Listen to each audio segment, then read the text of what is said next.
Hi guys, అందరికి కూడా good morning. ఇవాళ వీడియోలో ఏంటంటే ఎన్టీపీసీ గ్రీన్ ఎనర్జీ లిమిటెడ్ నుంచి అయితే జాబ్ వేకెన్సీస్ అయితే రిలీజ్ అయ్యాయి.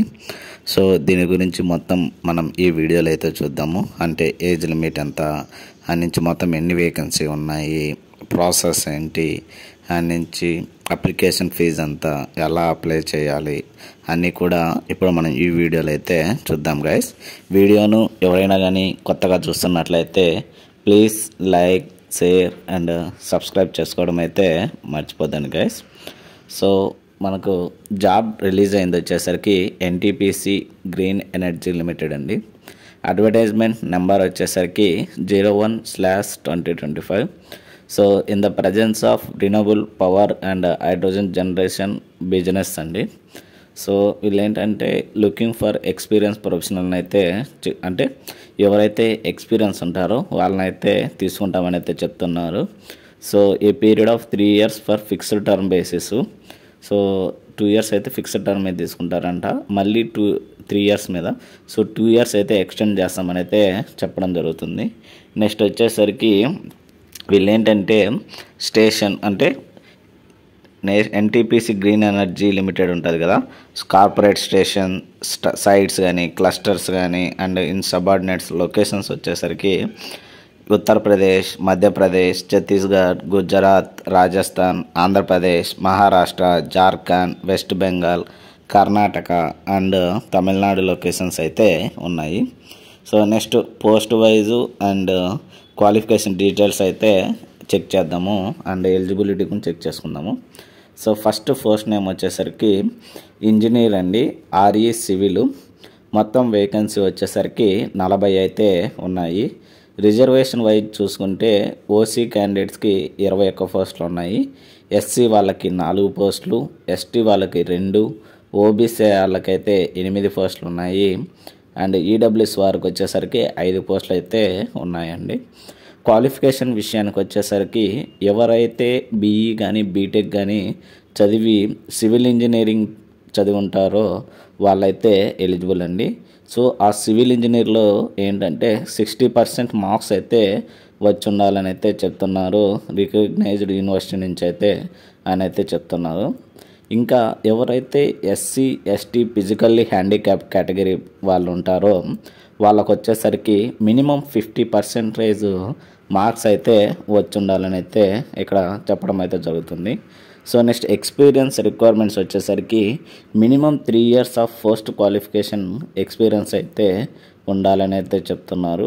అవి కొన్ని టాపిక్ ఇవ్వడం జరిగింది.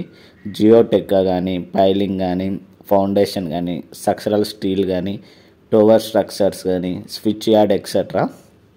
సో వీటి మీద అయితే ఎక్స్పీరియన్స్ ఉన్నదంటే వాళ్ళని అయితే ప్రిఫర్ చేస్తామని అయితే చెప్తున్నారు. ఇంకా జాబ్ సంబంధించి కొంచెం సమ్మరీ అయితే ఇవ్వడం జరిగింది, అంటే ఈ జాబ్ యొక్క సమ్మరీ అయితే ఇక్కడ ఇవ్వడం జరిగింది. అండ్ మ్యాక్సిమం ఏజ్ లిమిట్ వచ్చేసరికి 30 years అండి. ఇది ఈ పోస్ట్కి సంబంధించి ఎలిజిబిలిటీ. నెక్స్ట్ సెకండ్ పోస్ట్ వచ్చేసరికి ఇంజనీర్ అండి, ఆర్ఈ ఎలక్ట్రికల్. సో మొత్తం వేకెన్సీస్ వచ్చేసరికి 80 వేకెన్సీ అయితే ఉన్నాయి. నెక్స్ట్ కేటగిరీ వైజ్ వేకెన్సీ వచ్చేసరికి ఓసీ వారికి 40 పోస్టులు, ఎస్సీ వాళ్ళకి 10 పోస్టులు, ఎస్టీ వాళ్ళకి 6 పోస్టులు, ఓబీసీ వారికి 15, నెక్స్ట్ ఈడబ్ల్యూఎస్ వారికి వచ్చేసరికి 9 పోస్టులు అయితే ఉన్నాయి. నెక్స్ట్ క్వాలిఫికేషన్ విషయానికి వచ్చేసరికి ఎవరైతే బీఈ లేదా బీటెక్ చదివి దానిలో ఎలక్ట్రికల్ ఇంజనీరింగ్ చదివి ఉంటారో వాళ్ళైతే ఎలిజిబుల్ అండి. సో ఈ బీటెక్ ఎలక్ట్రికల్ ఇంజనీర్లో వాళ్ళకేంటంటే మినిమం 60% మార్క్స్ అయితే వచ్చి ఉండాలని అయితే చెప్తున్నారు. అండ్ ఎవరైతే రిజర్వేషన్ కేటగిరీ అంటే ఎస్సీ కానీ ఎస్టీ కానీ ఫిజికల్లీ హ్యాండిక్యాప్డ్ కేటగిరీ అయితే ఉంటారో వాళ్ళకైతే మినిమం 50% అయితే వచ్చి ఉండాలని అయితే చెప్తున్నారు. నెక్స్ట్ ఎక్స్పీరియన్స్ క్యాండిడేట్స్ అయితే రిక్వైర్డ్ అంటే ప్రిపేర్ చేస్తామని అయితే చెప్తున్నారు. వాళ్ళకేంటంటే మినిమం 3 years క్వాలిఫికేషన్ ఎక్స్పీరియన్స్ అయితే ఉండాలని అయితే చెప్తున్నారు. అది స్పెసిఫిక్ టాపిక్స్ ఇవ్వడం జరిగింది. Switch yard, electric testing, transmission system, transformer design, engineering candidates. So వీళ్ళైతే ఈ టాపిక్ అంటే దీని మీద ఎక్స్పీరియన్స్ ఉంటే వాళ్ళని అయితే ప్రిపేర్ చేస్తామని అయితే చెప్తున్నాను. ఇక్కడ ఏంటంటే జాబ్ సమ్మరీకి సంబంధించి వాళ్ళ రిక్వైర్మెంట్ అయితే ఇవ్వడం జరిగింది. నెక్స్ట్ మ్యాక్సిమం ఏజ్ లిమిట్ వచ్చేసరికి 30 ఇయర్స్ అయితే ఏజ్ లిమిట్ అండి. నెక్స్ట్ ఫస్ట్ నేమ్ 3 వచ్చేసరికి ఇంజనీర్ ఆర్ఈ మెకానికల్ అండి. సో మొత్తం వేకెన్సీ వచ్చేసరికి 15 వేకెన్సీ అయితే ఉన్నాయి. రిజర్వేషన్ వైజ్ వచ్చేసరికి ఓసీ క్యాండిడేట్స్కి వచ్చేసరికి 4 వేకెన్సీ అయితే ఉన్నాయి. అండ్ ఎస్సీ వాళ్ళకి 3, ఎస్టీ వాళ్ళకి వచ్చేసరికి 2 వేకెన్సీ అయితే ఉన్నాయి. ఓబీసీ వారికి వచ్చేసరికి 3 వేకెన్సీ అయితే ఉన్నాయి. ఎకనామికల్ వీకర్ సెక్షన్ వాళ్ళకైతే 3 వేకెన్సీ అయితే ఉన్నాయండి. నెక్స్ట్ క్వాలిఫికేషన్ విషయానికి వచ్చేసరికి ఎవరైతే బీఈ లేదా బీటెక్ చదివి అందులో మెకానికల్ ఇంజనీరింగ్ చదివింటారో వాళ్ళైతే ఎలిజిబుల్ అండి. నెక్స్ట్ క్వాలిఫికేషన్ పర్సంటేజ్ విషయానికి వచ్చేసరికి 60% ఆఫ్ మార్క్స్ అయితే వచ్చి ఉండాలని అయితే చెప్తున్నారు. నెక్స్ట్ ఏంటంటే ప్రిఫరెన్స్ విల్ బీ అంటే ఎంఈ లేదా ఎంటెక్ చదివింటారో వాళ్ళకైతే ప్రిఫరెన్స్ అయితే ఇస్తామని అయితే చెప్పడం జరుగుతుంది ఇక్కడైతే. నెక్స్ట్ ఎవరైతే SC ST physically handicapped category వాళ్ళు ఉంటారో వాళ్ళకైతే మినిమం 50% ఆఫ్ మార్క్స్ అయితే వచ్చి ఉండాలని అయితే చెప్తున్నారు. సో నెక్స్ట్ ఏంటంటే ఎవరైతే ఎక్స్పీరియన్స్ ఉంటారో వాళ్ళకైతే ప్రిఫరెన్స్ అయితే చెప్పడం జరిగింది. సో వాళ్ళకేంటంటే ఎక్స్పీరియన్స్ రిక్వైర్మెంట్ అయితే ఉండాలని చెప్తున్నారు. మినిమం 3 ఇయర్స్ ఆఫ్ ఎక్స్పీరియన్స్ అయితే ఉండాలని అయితే చెప్తున్నారు. అది ఇండస్ట్రీ ఎక్స్పీరియన్స్ ఉండి with involvement in supervision and execution అంటే దాని మీద ఐడియా ఫుల్ గ్రిప్ ఉండాలని అయితే చెప్తున్నాను. సో ఇది దాని మీద ఎక్స్పీరియన్స్ ఉన్న వాళ్ళకైతే ప్రిపేర్ చేస్తామని అయితే చెప్తున్నారు. సో జాబ్ డిస్క్రిప్షన్ యొక్క సమ్మరీ అయితే ఇక్కడ ఇవ్వడం జరిగింది. ఒకసారి మీరైతే చెక్ చేసుకోండి. నెక్స్ట్ మ్యాక్సిమం ఏజ్ లిమిట్ వచ్చేసరికి 30 ఇయర్స్ అయితే మ్యాక్సిమం ఏజ్ లిమిట్ అండి. నెక్స్ట్ పోస్ట్ వచ్చేసరికి ఎగ్జిక్యూటివ్ ఆర్ఈ హ్యూమన్ రిసోర్స్ అండి, అంటే హెచ్ఆర్ పొజిషను. సో మొత్తం వేకెన్సీ వచ్చేసరికి 7 వేకెన్సీ అయితే ఉన్నాయి. రిజర్వేషన్ వైజ్ చూసుకుంటే ఓసీ వారికి 2, ఎస్సీ వారికి 1, ఓబీసీ వారికి 3 పోస్టులు, ఈడబ్ల్యూఎస్ వాళ్ళకైతే 1 పోస్ట్ అయితే ఉంది. నెక్స్ట్ క్వాలిఫికేషన్ విషయానికి వచ్చేసరికి ఎవరైతే గ్రాడ్యుయేషన్ చదివి 2 years full time post graduate చదివింటారో వాళ్ళైతే ఎలిజిబిలిటీ అని చెప్తున్నారు. సో మేనేజ్మెంట్ విత్ స్పెషలైజేషన్ అంటే ఎంబీఏలో కానీ హ్యూమన్ రిసోర్స్ కానీ ఇండస్ట్రియల్ రిలేషన్స్ కానీ సో పర్సనల్ మేనేజ్మెంట్ లేదా masters in social work in or MHROD or MBA with specialization in HR with so ఎంబీఏలో హెచ్ఆర్ కానీ ఇప్పుడు మనం చెప్పుకున్నాం కదా ఈ ఎడ్యుకేషన్ కానీ చదివిన వాళ్ళకైతే ఎలిజిబిలిటీ అని అయితే చెప్తున్నారు. సో వాళ్ళకేంటంటే మినిమం 60% అయితే మార్క్స్ అయితే వచ్చి ఉండాలని అయితే చెప్తున్నారు. Next category wise SC ST physically handicapped ఎవరైతే ఉంటారో వాళ్ళకైతే మినిమం 50% ఆఫ్ మార్క్స్ అయితే వచ్చి ఉండాలని అయితే చెప్తున్నాను.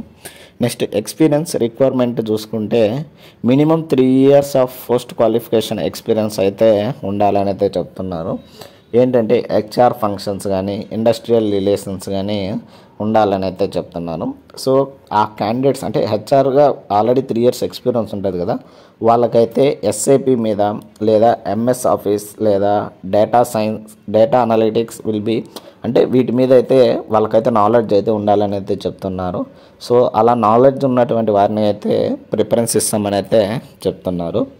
సో ఈ ఎగ్జిక్యూటివ్ హెచ్ఆర్ హ్యూమన్ రిసోర్స్ యొక్క జాబ్ సమ్మరీ అయితే ఇక్కడ ఇవ్వడం అయితే జరిగింది.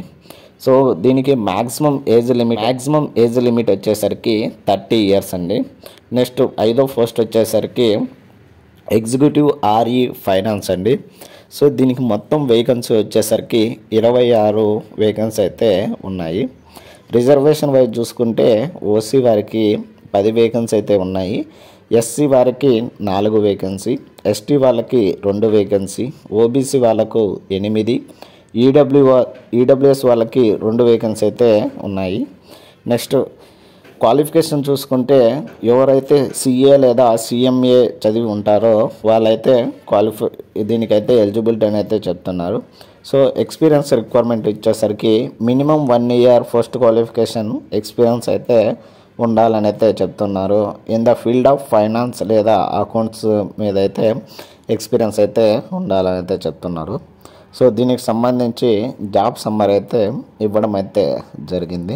మరి అనేది నేను మొత్తం చెప్పుకుంటూ ఎక్స్ప్లెయిన్ చేసుకుంటూ వెళ్ళానంటే వీడియో లెంత్ అయితే ఎక్కువైపోతుంది. అందువల్ల ఏంటంటే జాబ్ సమ్మర్ అయితే చెప్పడం లేదు. సో ఇంకోటి ఏంటంటే వీడియోను చాలామంది అయితే చూస్తున్నారు కానీ ఎవరు లైక్ చేయట్లేదు. ప్లీజ్ లైక్ చేసి సబ్స్క్రైబ్ అయితే చేసుకోండి. అట్లీస్ట్ మీరు లైక్ చేయడం వల్ల ఏంటంటే మీకు కాకపోయినా వేరే 10 మందికి అయితే ఈ వీడియో అనేది అయితే యూజ్ అవుతుంది. సో అది అర్థం చేసుకొని వీడియోని అయితే లైక్ చేయండి guys. So maximum age limit వచ్చేసరికి 30 ఇయర్స్ అండి. నెక్స్ట్ ఫస్ట్ వచ్చేసరికి ఇంజనీర్ RE/IT డిపార్ట్మెంట్ అండి. మొత్తం వేకెన్సీ వచ్చేసరికి 4 అయితే ఉన్నాయి. రిజర్వేషన్ వైజ్ చూసుకుంటే ఓసీ వారికి 3 పోస్టులు, ఓబీసీ వారికి 1 పోస్ట్ అయితే ఉంది. క్వాలిఫికేషన్ విషయానికి వచ్చేసరికి ఎవరైతే BE లేదా బీటెక్ చదివి కంప్యూటర్ సైన్స్ లేదా ఇన్ఫర్మేషన్ టెక్నాలజీ చదివి ఉంటారో వాళ్ళైతే ఎలిజిబుల్ అని అయితే చెప్తున్నారు. సో ఈ BE లేదా BTech computer science and information technology చదివి ఉంటారు కదా, వాళ్ళకైతే మినిమం 60% ఆఫ్ మార్క్స్ అయితే వచ్చి ఉండాలని అయితే చెప్తున్నారు.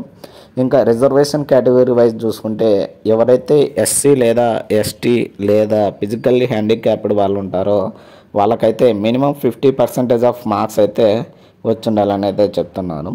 ఇంకా ఎక్స్పీరియన్స్ రిక్వైర్మెంట్ వైజ్ చూసుకుంటే minimum 3 years of experience of networking మీద ఉండాలని, అంటే 3 ఇయర్స్ ఎక్స్పీరియన్స్ అయితే ఉండాలని చెప్తున్నారు. Routing and switching, VLNS, inter VLN routing. So వీటి మీద అయితే experience, database, network monitoring and troubleshooting, web application development, so వీటి మీద అయితే ఫుల్ ఐడియా ఉండాలని అయితే చెప్తున్నారు దీనికి ఎలిజిబిలిటీకి. నెక్స్ట్ జాబ్ సమ్మరీ అయితే ఇక్కడ ఇవ్వడం జరిగింది. Daily operation, maintenance of IT systems నుంచి configure of network hardware L2 and L3 switches ఇలా. నెక్స్ట్ ఏజ్ లిమిట్ వచ్చేసరికి మ్యాక్సిమం 30 ఇయర్స్ అయితే ఏజ్ లిమిట్ అండి. నెక్స్ట్ 7th పోస్ట్ వచ్చేసరికి engineer RE contract and material అండి. సో మొత్తం వేకెన్సీ వచ్చేసరికి 10 vacancy అయితే ఉన్నాయి. రిజర్వేషన్ వైజ్ చూసుకుంటే OC వారికి 6 పోస్టులు, SC వారికి 1 పోస్టు, OBC వారికి వచ్చేసరికి 2 పోస్టులు, EWS వారికి అయితే 1 పోస్ట్ అయితే ఉంది. నెక్స్ట్ క్వాలిఫికేషన్ విషయానికి వచ్చేసరికి ఎవరైతే BE లేదా బీటెక్లో ఎనీ స్ట్రీమ్ చదివి PG diploma in material management or supply chain management లేదా MBA లేదా PG DBMలో చదివి అయితే ఉండాలని చెప్తున్నారు. సో ఆ చదివినటువంటి వారికైతే మినిమం 60% ఆఫ్ మార్క్స్ అయితే వచ్చి ఉండాలని అయితే చెప్తున్నారు. ఇంకా నెక్స్ట్ క్వాలిఫికేషన్ వచ్చేసరికి BE లేదా బీటెక్లో ఎనీ స్ట్రీమ్ విత్ ME లేదా MTechలో in renewable energy domain with, so renewable energy domain అయితే చదివి ఉంటారో వాళ్ళైతే ఎలిజిబిలిటీ అని అయితే చెప్పడం జరుగుతుంది. వారికి ఏంటంటే మినిమం 60% ఆఫ్ మార్క్స్ అయితే వచ్చి ఉండాలని అయితే చెప్తున్నారు. నెక్స్ట్ ఎవరైతే reservation category SC ST physically handicapped వాళ్ళు ఉంటారో వాళ్ళకైతే మినిమం 50% ఆఫ్ మార్క్స్ అయితే వచ్చి ఉండాలని అయితే చెప్తున్నారు. నెక్స్ట్ ఎక్స్పీరియన్స్ రిక్వైర్మెంట్ వచ్చేసరికి మినిమం 1 ఇయర్ వర్క్ ఎక్స్పీరియన్స్ అయితే ఉండాలని అయితే చెప్తున్నారు. అది ఏంటంటే రినోవబుల్ ఎనర్జీ ఇండస్ట్రీ మీద అయితే మినిమం 1 ఇయర్ ఎక్స్పీరియన్స్ అయితే ఉండాలని చెప్తున్నాను. నెక్స్ట్ వచ్చేసరికి ఇక్కడ జాబ్ సమ్మరీ అయితే ఇవ్వడం జరిగింది, మీరు చూడొచ్చు. నెక్స్ట్ ఏజ్ లిమిట్ వచ్చేసరికి maximum 30 years of age limit అయితే అని అయితే చెప్పడం జరుగుతుంది. And remuneration of all the post వచ్చేసరికి అప్రాక్సిమేట్ CTC వచ్చేసరికి 11 lakh per annum అండి. సో ఇదైతే బెస్ట్ ఆపర్చునిటీ అని అయితే చెప్తున్నాను నేను. ఎవరైతే ఎక్స్పీరియన్స్ కానీ ఈ క్వాలిఫికేషన్ ఉన్న వాళ్ళైతే దీనికైతే అప్లై చేయడం అయితే బెటర్ ఆపర్చునిటీ అని అయితే చెప్తాను నేను. ఏంటంటే పర్ ఇయర్ యానం వచ్చేసరికి 11 lakh పర్ యానం అండి. ఆల్మోస్ట్ 1 ఇయర్కి 90 to 1 lakh వస్తుంది శాలరీ అయితే. Includes both fixed and variable components అండి. Next remuneration mentioned above indicates only. So remuneration depends on experience and అంటే రెమ్యునరేషన్ అనేది ఏంటంటే డిపెండ్ ఆన్ ఎక్స్పీరియన్స్, ప్లేస్, మనం పోస్టింగ్ యొక్క ప్లేస్ను and other terms and condition బట్టి మనకైతే అపాయింట్మెంట్ ఇవ్వడం అయితే జరుగుతుందని చెప్తున్నారు. సో నెక్స్ట్ ఏంటంటే వేకెన్సీస్ అనేది ఇంక్రీజ్ లేదా డిక్రీజ్ చేయొచ్చు యాజ్ పర్ ఈ NGEL మేనేజ్మెంట్ వచ్చేసరికి. Next before joining specified government హాస్పిటల్కి వెళ్ళి మనమైతే మెడికల్ ఎగ్జామినేషన్ అట్ ఎనీ అంటే మెడికల్ వెరిఫికేషన్ అయితే మెడికల్ ఎగ్జామినేషన్ అయితే చేసుకోవాలని అయితే చెప్తున్నారు. Next vacancy of physical handicapped category వాళ్ళకి వచ్చేసరికి యాజ్ పర్ గైడ్లైన్స్ ప్రకారం అయితే ఇవ్వడం జరిగింది vacancies. So identify types of disabilities for the post of అని అయితే ఇవ్వడం జరిగింది. ఇంజనీర్ వాళ్ళకు RE civil, so RE mechanical, electrical వాళ్ళకి and HR, finance, IT, RE C&M. So next selection process వచ్చేసరికి computer based test and experience మీద prepare చేస్తారు and performance of interview మీద అయితే మనల్ని అయితే సెలెక్ట్ చేయడం అయితే జరుగుతుంది. సో ఒకసారి అయితే చెక్ చేద్దాము దాని గురించి ఏంటి డీటెయిల్స్ అనేది. అయితే కంప్యూటర్ బేస్డ్ టెస్ట్లో వచ్చేసరికి మొత్తం మనకు ఎగ్జామ్ పెడుతున్న మార్క్స్ వచ్చేసరికి 70 మార్క్స్ అండి. సో అందులో క్వాలిఫైయింగ్ మార్క్స్ వచ్చేసరికి OC వారికి వచ్చేసరికి 60% అయితే రావాలి అండ్ రిజర్వ్డ్ కేటగిరీ వాళ్ళకైతే 50% ఆఫ్ మార్క్స్ అయితే వచ్చి ఉండాలి. అండ్ ఎక్స్పీరియన్స్ వైజ్ అయితే మనకైతే 10 మార్క్స్ క్వాలిఫికేషన్ ఉంటుంది, అంటే 10 మార్క్స్ ఎక్స్పీరియన్స్ మీద ప్రిపేర్ చేస్తారు. అందులో క్వాలిఫికేషన్ OC వారికి వచ్చేసరికి 50% అయితే వచ్చి ఉండాలి అండ్ రిజర్వేషన్ వాళ్ళకు కూడా 50% అయితే ఇవ్వడం అయితే జరిగింది. నెక్స్ట్ ఇంటర్వ్యూ అయితే 20 మార్క్స్ అయితే ఉంటుంది. అందులో మినిమం క్వాలిఫైయింగ్ మార్క్స్ వచ్చేసరికి 50% అయితే రావాలి OC వారికి అండ్ రిజర్వ్డ్ కేటగిరీ వాళ్ళకైతే 45% అయితే వచ్చి ఉండాలి. సో ఇది వచ్చేసరికి టోటల్ మనకైతే 100 మార్క్స్ అండి. ఇది మన యొక్క సెలక్షన్ ప్రాసెస్ విషయానికి వచ్చేసరికి. నెక్స్ట్ నోట్ అయితే ఇక్కడ ఇవ్వడం జరిగింది. సో కంప్యూటర్ బేస్డ్ టెస్ట్ అనేది బైలింగువల్ అంటే 2 లాంగ్వేజ్ల్లో క్వశ్చన్ పేపర్ అయితే ఇవ్వడం జరుగుతుంది. సో టాపిక్స్ వచ్చేసరికి ఇక్కడ ఇవ్వడం జరిగింది. Quantitative aptitude, verbal ability, logical reasoning, general knowledge and technical skills మీద అయితే ఎగ్జామ్ అయితే కండక్ట్ చేయడం అయితే జరుగుతుంది. సో ఎగ్జామ్ వచ్చేసరికి 2 స్టేజ్ స్టార్ట్ లిస్ట్లో అయితే సెలెక్ట్ చేస్తారు. Computer test will be held on అంటే కంప్యూటర్ టెస్ట్ ఎగ్జామ్ కండక్ట్ చేస్తున్న లొకేషన్స్ వచ్చేసరికి కోల్కతా, చెన్నై, ఢిల్లీ, ముంబై, విశాఖపట్నం, గాంధీనగర్, లక్నో, జైపూర్, భోపాల్ అండ్ రాయ్పూర్ అండి. ఎవరైతే షార్ట్ లిస్టెడ్ క్యాండిడేట్స్ ఉంటారో వాళ్ళకైతే నెక్స్ట్ ఇంటర్వ్యూకి అయితే సెలెక్ట్ చేయడం అయితే జరుగుతుంది అని అయితే చెప్తున్నారు. సో నెక్స్ట్ ఏంటంటే ఎవరైతే ఎక్స్పీరియన్స్ ఉంటారో వాళ్ళకైతే 5 మార్క్స్ అడిషన్ అయితే జరుగుతుంది. అదేంటంటే ఈచ్ ఇయర్కి 1 మార్క్ అయితే యాడ్ అయితే చేయడం అవుతుంది. అది కూడా additional experience up to maximum of 10 marks అయితే ఇచ్చారు, ఇందాక చెప్పుకున్నాం కదా అలా. ఆఫర్ ఆఫ్ అపాయింట్మెంట్ వచ్చేసరికి relative rank in merit list wise అయితే మనకైతే క్యాండిడేట్స్కి అయితే ఇవ్వడం జరుగుతుంది. సో జాయినింగ్ ఆఫ్ సెలెక్టెడ్ క్యాండిడేట్స్కి వచ్చేసరికి మెడికల్ ఎగ్జామినేషన్ ఇందాక చెప్పుకున్నాం కదా, మనము ఏదైనా గవర్నమెంట్ హాస్పిటల్ నుంచి మనము medical examination medical fitness certificate అయితే ఉండాలని అయితే చెప్పుకున్నాం కదా, అదైతే తెచ్చుకోవాలని అయితే చెప్తున్నాను. సో ఎలా అప్లై చేసుకోవాలంటే సో కెరియర్ సెక్షన్లోకి వెళ్ళి అంటే www.ngel.in అనే వెబ్సైట్లోకి వెళ్ళి అక్కడ కెరియర్ సెక్షన్లోకి వెళ్ళి అయితే అప్లై చేయాలి. మనకేంటంటే valid email ID and mobile number అయితే ఉండాలని అయితే చెప్తున్నారు. ఎవరైతే general, EWS and OBC candidates ఉంటారో వాళ్ళకైతే 500 రూపాయలు అయితే అప్లికేషన్ ఫీజు అయితే ఉంటుంది. అది వచ్చేసరికి నాన్ రిఫండబుల్ అమౌంట్ అండి, అంటే మనం ఫీజు పే చేస్తే మనకైతే అమౌంట్ అయితే వెనక్కి రాదన్నట్టు చెప్తున్నాను. నెక్స్ట్ ఎవరైతే SC, ST, physically handicapped and ex service man వాళ్ళకైతే ఎటువంటి అప్లికేషన్ ఫీజు అయితే లేదండి. నెక్స్ట్ పేమెంట్ వచ్చేసరికి ఆన్లైన్ ద్వారా అయితే మనం అప్లికేషన్ ఫీజు అయితే పే చేయాల్సి అయితే ఉంటుంది. సో అప్లికేషన్ ఫీజు అనేది ఒకసారి ఫీజు పే చేసిన తర్వాత మనకైతే ఆ అమౌంట్ అయితే వెనక్కి రావద్దని అయితే చెప్తారు. సో మనము ఆ అమౌంట్ పే చేసిన తర్వాత మనకైతే ఒక యూనిక్ రిజిస్ట్రేషన్ నెంబర్ అయితే వస్తుందని అయితే చెప్తున్నారు. So online application starting date వచ్చేసరికి 11వ తేదీ ఏప్రిల్ 10 గంటల నుండి 1వ తేదీ మే నైట్ 12 గంటల వరకు అయితే టైం ఉంటుంది అప్లై చేసుకోవడానికి అయితే. నెక్స్ట్ జనరల్ ఇన్స్ట్రక్షన్స్ అయితే ఇవ్వడం జరిగింది. సో క్యాండిడేట్ వచ్చేసరికి ఇండియన్ పర్సన్ అయితే ఉండాలి. సో క్వాలిఫికేషన్ విషయాలు ఇందాక మనం చెప్పుకున్నాం కదా, సో దాని ప్రకారం క్వాలిఫై అయితే అయి ఉండాలి. అండ్ ఎక్స్పీరియన్స్ ఎవ్రీ ఫీల్డ్ మీద ఎక్స్పీరియన్స్ అయితే ఉండాలని అయితే చెప్తున్నారు.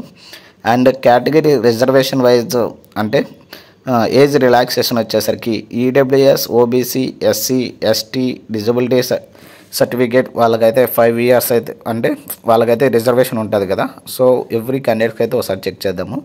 ఎస్సీ, ఎస్టీ క్యాండిడేట్స్కి అయితే 5 years అండ్ ఫిజికల్లీ హ్యాండిక్యాప్డ్స్ వచ్చేసరికి 10 years అయితే ఏజ్ రిలాక్సేషన్ ఉంటుంది. 3 years ఫర్ ఓబీసీ క్యాండిడేట్స్కి అయితే ఏజ్ రిలాక్సేషన్ అయితే ఉండడం జరుగుతుంది. And 5 years age relaxation for ఎవరైతే జమ్మూ అండ్ కాశ్మీర్ వాళ్ళు ఉంటారో వాళ్ళకైతే 5 years ఏజ్ రిలాక్సేషన్ అయితే ఇవ్వడం అయితే జరిగింది. సో ఎక్స్ సర్వీస్ మ్యాన్ వాళ్ళకైతే యాజ్ పర్ గవర్నమెంట్ గైడ్లైన్స్ ప్రకారం అయితే ఏజ్ రిలాక్సేషన్ అయితే ఇవ్వడం జరిగింది. సో క్యాండిడేట్స్ ఎవరైనా వర్కింగ్ గవర్నమెంట్ ఆర్గనైజేషన్లో వర్క్ చేస్తుంటారు కదా, వాళ్ళైతే ఎన్ఓసి సర్టిఫికేట్ అయితే సబ్మిట్ చేయాలని చెప్తున్నారు at the time of interview అని. సో ఇంకా ఇది మన యొక్క ఈ ఎన్టీపీసీ గ్రీన్ ఎనర్జీ లిమిటెడ్ యొక్క జాబ్ వేకెన్సీ సంబంధించి ఫుల్ డీటెయిల్స్ అయితే ఇది ఇవాళ వీడియోలో గైస్. ఇలాంటి మరిన్ని వీడియోస్ అండ్ మరిన్ని అప్డేట్స్ కోసం please like, share and subscribe చేసుకోవడం అయితే మర్చిపోద్దండి గైస్. Thank you.